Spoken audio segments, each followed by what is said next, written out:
দ্বাদশ জাতীয় সংসদ বিলুপ্তির পর ডক্টর মোহাম্মদ ইউনূসকে প্রধান করে দেশের পরবর্তী অন্তর্বর্তীকালীন সরকার গঠনের সিদ্ধান্ত হয়। গেল মঙ্গলবার রাতে বঙ্গভবনে রাষ্ট্রপতি মোহাম্মদ শাহাবুদ্দিনের সঙ্গে তিন বাহিনীর প্রধান ও ছাত্র আন্দোলনের সমন্বয়কদের বৈঠকে নেওয়া হয় এই সিদ্ধান্ত।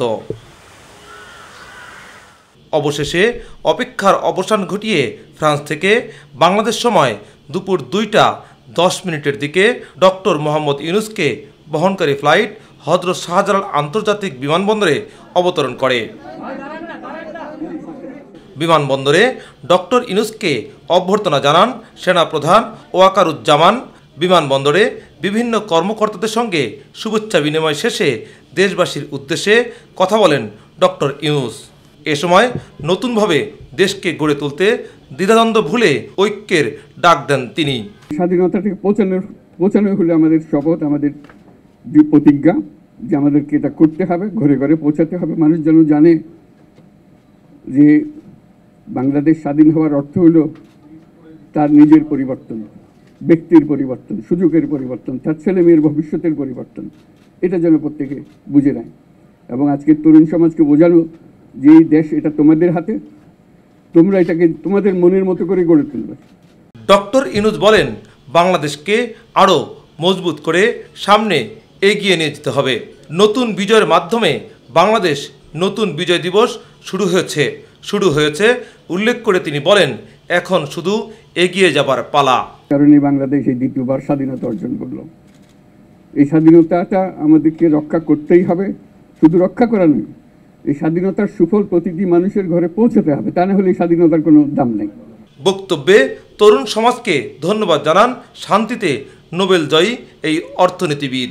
এ সময় কোটা সংস্কার আন্দোলন চলাকালে রংপুরে আবু সাঈদের কথা স্মরণ করে আবেগে আপ্লুত হয়ে পড়েন তিনি। আজকে আবু সাঈদের কথা মনে পড়ছে আমাদের, যে আবু সাঈদের ছবি বাংলাদেশের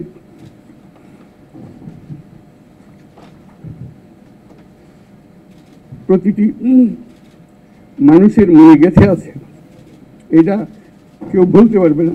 আমার উপরে আস্থা রেখে আমাকে জানিয়েছে, ছাত্ররা আমাকে আহ্বান দিয়েছে, সেটাতে আমি সাড়া দিয়েছি। দেশবাসীর কাছে আমার আবেদন, আপনারা যদি আমার উপরে বিশ্বাস রাখেন,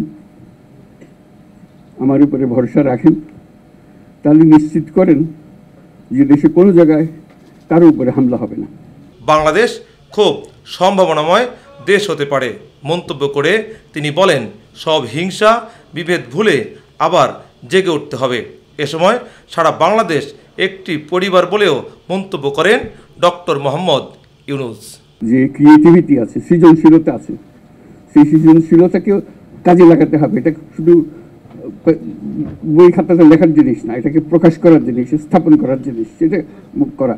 এটা আমরা এই আজকে আমাদের পুরো কাজটা হলো, দায়িত্বটা হলো, তারা যেটা অর্জন করে নিয়ে এসছে এখন তাদেরকে দিয়ে এটাকে করিয়ে দেওয়া, আমাদের সমস্ত কাঠামোগুলো পরিষ্কার করে দেওয়া।